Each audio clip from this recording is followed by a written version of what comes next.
শীতকালে কি খেলে স্বাস্থ্য ভালো থাকে ওইটাও কোরআনে আছে না নাই? বিষ্ণু ইসলাম মধু খেতে বলেছে। মধু কি খেতে বলেছে? আপনাদের পাকন দিয়াতে মধু আছে?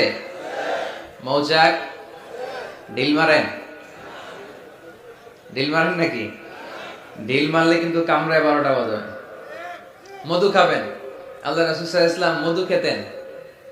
মধুর মধ্যে ফ্রুকটোজ আছে, যেটা স্বাস্থ্যের জন্য খুব ভালো।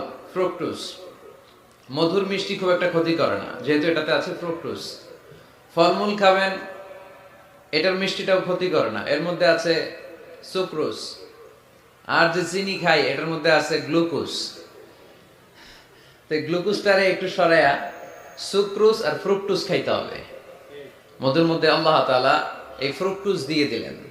অনেক সমৃদ্ধ। স্ক্যান্ডিনেভিয়ান কান্ট্রিগুলো